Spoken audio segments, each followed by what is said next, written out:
आखिर वो क्या चीजें हैं जो किसी भी इंसान को वो बनाती हैं जो वो है? आज हम इसी पहचान की पहेली के अलग-अलग टुकड़ों को एक-एक कर जोड़ेंगे। तो चलिए इस सफर की शुरुआत करते हैं। ये सवाल सुनने में जितना आसान लगता है उतना है नहीं, है ना? क्या किसी की पहचान उसके माहौल से बनती है या उसकी सोच से, या फिर इन सब से कुछ अलग? आज हम इसी पहेली को सुलझाने वाले वैज्ञानिक नजरिए को समझेंगे। किसी भी इंसान की कहानी की शुरुआत होती है उसके विकास के अलग-अलग चरणों से। इसे एक तरह का ब्लूप्रिंट समझ सकते हैं, जो बताता है कि जन्म से लेकर बड़े होने तक का सफर किन रास्तों से होकर गुजरेगा, और यही हमारी पहचान की इमारत का पहला पत्थर है। ये हाथ से लिखी हुई लिस्ट देखिए, ऐसा लग रहा है जैसे किसी साइकोलॉजिस्ट की डायरी का पन्ना हो। ये दिखाता है कि कैसे एक्सपर्ट्स ने जिंदगी के इस उलझे हुए सफर को समझने के लिए उसे जन्म से लेकर बड़े होने तक के इन खास पड़ावों में बांटा है। तो ये सफर शुरू होता है शैशवावस्था से, मतलब जन्म से 6 साल तक, जहां हमारे जीवन की नींव रखी जाती है। इसके बाद आती है बाल्यावस्था, और फिर वो तूफानी दौर किशोरावस्था, और इन सब से गुजरकर इंसान प्रौढ़ावस्था में कदम रखता है। यही वो ढांचा है जिस पर हमारे व्यक्तित्व की पूरी इमारत खड़ी होती है। अच्छा, तो ढांचा तो बन गया, लेकिन उसे चलाएगा कौन? यहीं पर एंट्री होती है हमारे प्रोसेसर की, यानी हमारी बुद्धि की। ये वो मेंटल इंजन है जो हमें दुनिया को समझने और उसके हिसाब से ढलने में मदद करता है। अब देखिए, बुद्धि का मतलब सिर्फ ढेर सारी जानकारी इकट्ठा करना नहीं होता। इसकी असली परिभाषा है उस जानकारी को, उस ज्ञान को अपने व्यवहार में इस्तेमाल करने की काबिलियत।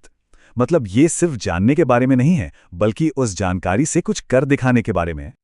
और हाँ, बुद्धि को नापने का एक बहुत मशहूर तरीका है आईक्यू। ये फॉर्मूला बड़ा दिलचस्प है। ये किसी की मानसिक उम्र की तुलना उसकी असल उम्र से करता है। जैसे मान लीजिए एक 8 साल का बच्चा उन सवालों को हल कर लेता है जो आमतौर पर 10 साल के बच्चे करते हैं, तो उसकी मानसिक उम्र 10 मानी जाएगी। टर्मन ने इसी आईक्यू स्कोर के आधार पर लोगों को अलग-अलग श्रेणियों में बांटा। अगर किसी का स्कोर 140 से ऊपर है, तो वो जीनियस या प्रतिभाशाली कहलाएगा। वहीं 90 से 109 के बीच का स्कोर सामान्य माना जाता है, और दुनिया की ज्यादातर आबादी इसी दायरे में आती है। और ये जो 100 का आंकड़ा है ना, ये इस पूरे सिस्टम का सेंटर पॉइंट है। स्टैटिस्टिक्स के हिसाब से इसे एवरेज आईक्यू माना जाता है। ये वो बेंचमार्क है जिसके मुकाबले किसी की भी दिमागी क्षमता को परखा जाता है। लेकिन रुकिए, कहानी यहीं खत्म नहीं होती। विकास का ढांचा और बुद्धि का प्रोसेसर तो ठीक है, पर एक और चीज है जो हर इंसान को एकदम यूनिक बनाती है, और वो है उसका व्यक्तित्व। ये वो रंग है जो हर किसी की पहचान की तस्वीर को दूसरों से जुदा करता है। ये जो छोटा सा फॉर्मूला दिख रहा है ना, इसमें एक बहुत बड़ी और गहरी बात छुपी है। इसका मतलब है कि हमारा व्यक्तित्व सिर्फ एक चीज से नहीं बनता। ये आनुवांशिकता, यानी जो गुण हमें जन्म से मिलते हैं, और हमारा पर्यावरण, मतलब हमारी परवरिश और हमारे अनुभव, इन दोनों का मिला-जुला नतीजा है। सिगमंड फ्राइड के हिसाब से हमारे दिमाग के अंदर ना एक तरह की खींचतान हमेशा चलती रहती है। एक तरफ है इदम, हमारी वो बुनियादी इच्छाएं। समझ लीजिए कंधे पर बैठा एक शैतान जो कहता है बस कर लो। दूसरी तरफ है परमहम, हमारे मॉरल्स, हमारे आदर्श, यानी दूसरे कंधे पर बैठा फरिश्ता। और इन दोनों के बीच में फंसा है अहम, जो असल दुनिया को देखते हुए दोनों में बैलेंस बनाने की कोशिश करता है। वहीं दूसरी तरफ थे कार्ल युंग। उन्होंने पर्सनालिटी को देखने का एक अलग नजरिया दिया। उनके मुताबिक अंतर्मुखी यानी इंट्रोवर्ट लोग अपनी एनर्जी अंदर से, अपने विचारों और भावनाओं से लेते हैं, जबकि बहिर्मुखी यानी एक्सट्रोवर्ट लोग बाहरी दुनिया और लोगों से मिलकर अपनी बैटरी चार्ज करते हैं।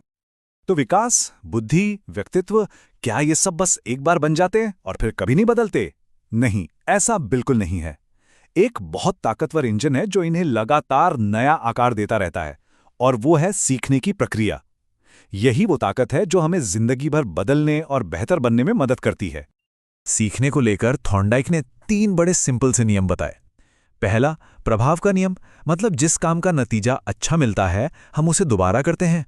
दूसरा, तत्परता का नियम, यानी सीखने के लिए दिमागी तौर पर तैयार होना जरूरी है। और तीसरा, अभ्यास का नियम, ये तो हम सब जानते हैं, करत करत अभ्यास के जड़मती होत सुजान। बीएफ स्किनर ने इसी आइडिया को एक कदम और आगे बढ़ाया। उनके एक्सपेरिमेंट्स ने यह दिखाया कि हमारे बर्ताव को उसके अंजाम से कंट्रोल किया जा सकता है। अगर इनाम मिलता है तो वो काम हम और करते हैं, और अगर सजा मिलती है तो उसे करने से बचते हैं। इसे ही ऑपरेंट कंडीशनिंग कहते हैं। लेकिन क्या हम सिर्फ इनाम और सजा से ही सीखते हैं? नहीं।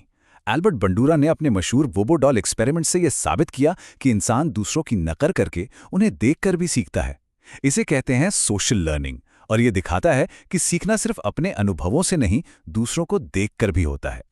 तो ये हैं हमारी पहचान के वो 4 मेन पिलर्स: विकास का ढांचा, बुद्धि का प्रोसेसर, व्यक्तित्व का रंग और सीखने का इंजन। ये सब अलग-अलग हिस्से नहीं हैं, बल्कि ये एक दूसरे से जुड़कर, एक दूसरे पर असर डालकर एक बहुत ही जटिल और खूबसूरत तस्वीर बनाते हैं, जिसे हम इंसान कहते हैं।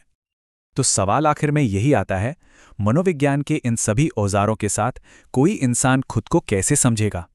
शायद ये एक ऐसी खोज है जिसका कोई एक जवाब नहीं, और जो जिंदगी भर चलती रहती है।